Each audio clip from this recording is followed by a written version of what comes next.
Welcome, everybody, to the third episode of the MedLifers podcast. Today, we will explore together the intersection of artificial intelligence and the human mind. In today's episode, we will be discussing the question whether artificial intelligence, AI, can replace the human mind. It is a question that has garnered a lot of attention in recent years, as artificial intelligence has made tremendous strides in areas such as natural language processing, image recognition, and decision making. But before we dive deep into this debate, let's first define what we mean by the human mind. The human mind is a complex system that enables us to think, feel, and experience the world around us. It's the seat of our consciousness, and it allows us to process information, make decisions, and communicate with others. Now, on the question at hand, can AI replace the human mind? Well, the short answer is no. At least not in the near future. While AI has made incredible advances, it is still far from being able to replicate the complexity and nuance of the human mind. One reason for this is that the human mind is capable of abstract thinking and creative problem solving, abilities that are difficult for AI to replicate. Again, at least not at the moment. Additionally, the human mind is capable of empathy and emotional intelligence, qualities that are difficult to program into a machine. That being said, AI can certainly augment the human mind and assist us in a variety of tasks. For example, AI can help us process large amounts of data and make decisions based on that data. It can also assist with tasks that are repetitive, or freeing up our time and energy for more creative pursuits. However, it is important to note that the use of AI should not be seen as a replacement for the human mind, but rather a tool to enhance our capabilities. As with any technology, the key is to use it in a way that benefits society and helps us achieve our goals. Another question here that I'd like to discuss, or another point that I would like to discuss is, for example, can AI help doctors to with diagnosis and, for example, with MRI images and ultrasound images? The answer here is yes. AI can potentially help doctors with MRI and ultrasound images. There are a number of ways in which AI can be used to analyze and interpret medical images, such as MRI and ultrasound images. One example is using AI to detect abnormalities or features of interest in the images. For instance, here, an AI system could be trained to recognize certain patterns in MRI images that are indicative of a particular medical condition or a disease. This could help doctors identify conditions more quickly and accurately, leading to faster and more effective treatment. Another example is using AI to assist with image analysis and interpretations. For instance, an AI system could be trained to recognize certain features in ultrasound images and provide doctors with a list of potential diagnoses based on those features. This could help doctors make more informed decisions about treatment and potentially reduce the need for additional testing. Okay, another point here. Can AI replace creative jobs? like for instance being a podcaster. Well, AI has the potential to automate certain tasks and functions, but it's unlikely to completely replace jobs that require creative thinking and decision making. Podcasters, like doctors for example, rely on their unique perspectives, experiences, and skills to create and produce engaging content. Yeah, obviously not like doctors. This requires a level of creativity and decision making that is beyond the capabilities of current AI systems. While AI can be used to assist certain aspects of podcast production, for example, transcribing audio or generating text-based summaries of episodes, it is unlikely to be able to fully replace the role of the human podcaster. In fact, the use of AI in podcast production is more likely to augment the work of human podcasters, allowing them to focus on creative aspects of their jobs while relying on AI for certain tasks. Yeah, I think what's interesting so far in this podcast is that actually this was a script that I got from AI until now. So yeah, if you just started listening now, I would just say that I asked AI to write me a podcast about can AI replace the human mind, and yeah, this is the script that I just got and I read to you. So anything you heard before what I just told you now was actually written by AI. Actually, I had a discussion about that with a friend yesterday, not yesterday, in the past couple of days, and yeah, and hopefully at some point we will have this discussion for an episode or something. So please check OpenAI ChatGPT. It's a really fascinating tool that can help you a lot with so many things. For instance, try to ask it to write you a poem or summarize a book for you, and see what comes up. You can actually ask it as well to write you a certain codes for programming languages and or stuff like that. It's very, very helpful. So yeah, when I met my friend a couple of days ago, I told him about that, and I used AI that day to help me with a code for a programming language called R. Yeah, so R is a programming language I use sometimes when I need to analyze certain data, and yeah, I needed to write a certain script relevant to some data analysis I'm doing. I googled a little bit but couldn't get the piece of code that I actually needed. But then I asked OpenAI to to problem solve this for me and provide me with maybe a piece of code that would help me. Then it actually came up with a fantastic script that I incorporated to my script, and it worked perfectly. Problem solved. So I'm wondering what is next.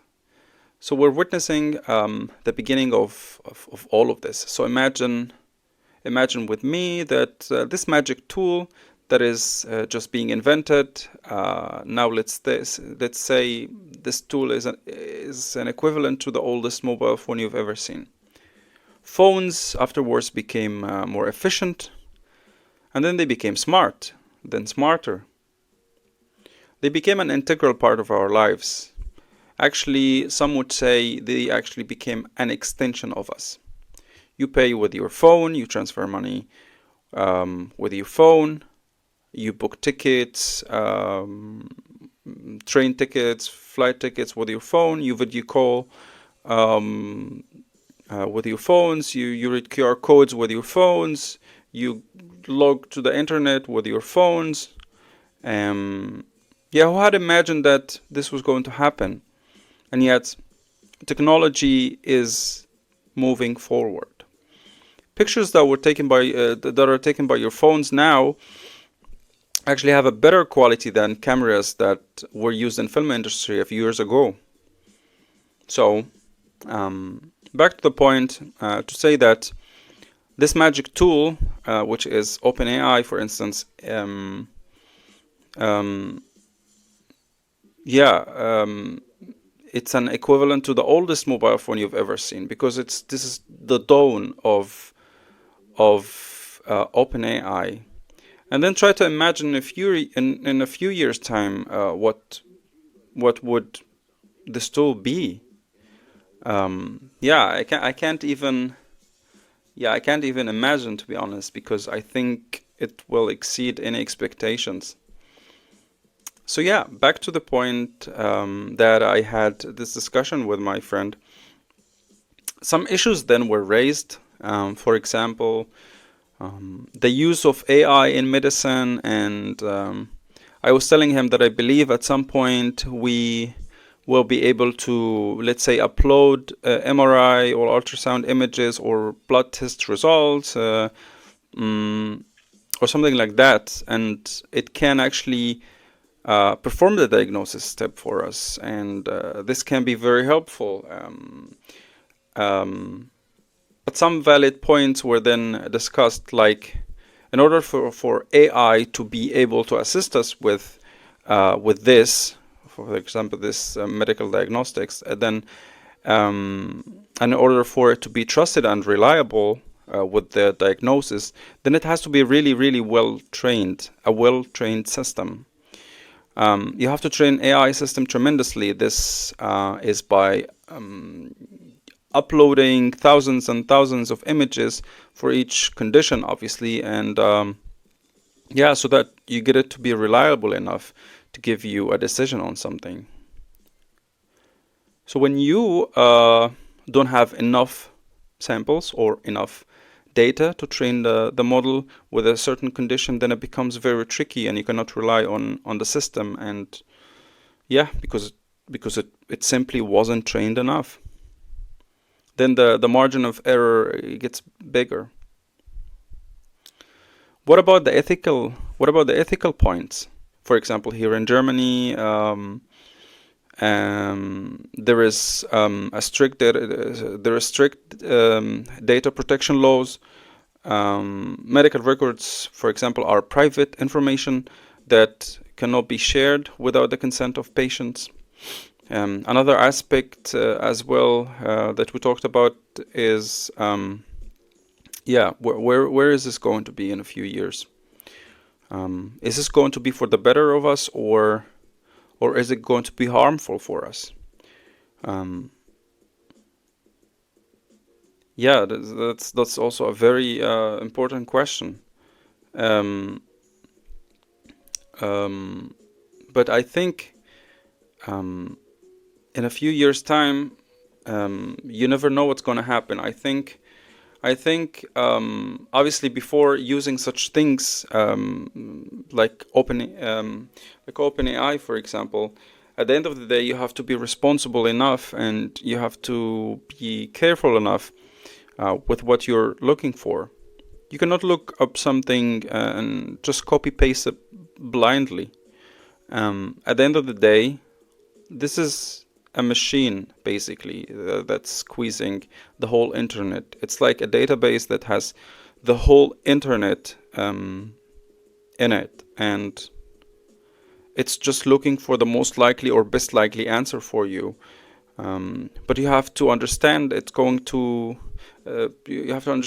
going to be 100% accurate for the most part. Another point we discussed is that people would lose certain skills just because they would rely on some other source, for example, like OpenAI, to do these things that require these skills for them. I actually debated this issue by saying, for example, using a calculator. and given myself as an example, that I learned how to do division or multiplication of complex numbers when I was in school, but I totally forgot about that. I don't know how to do it now, just because there is a simple equipment that is called a calculator that can do this for me pretty efficiently. So even though maybe I lost that skill, it feels like it's not really needed, as it's replaced by a much more robust thing that that can actually do it quite fast and in a more reliable way than my manual calculations. Um, Another example would be probably the manual cars versus the automatic cars. And I will give an example. In Egypt, for example, let's say 50% of the people use manual cars, drive manual cars, and the other 50% drive automatic cars. And if you ask, you would find that those 50% that drive automatic cars, most of them actually don't know how to drive manual cars. And then in the future, you have those self-driving cars as well. And probably in the future, when self-driving cars become more common, people wouldn't even learn how to drive an automatic car. Another example would be, for instance, writing. So in the future, if you have like a system that is able to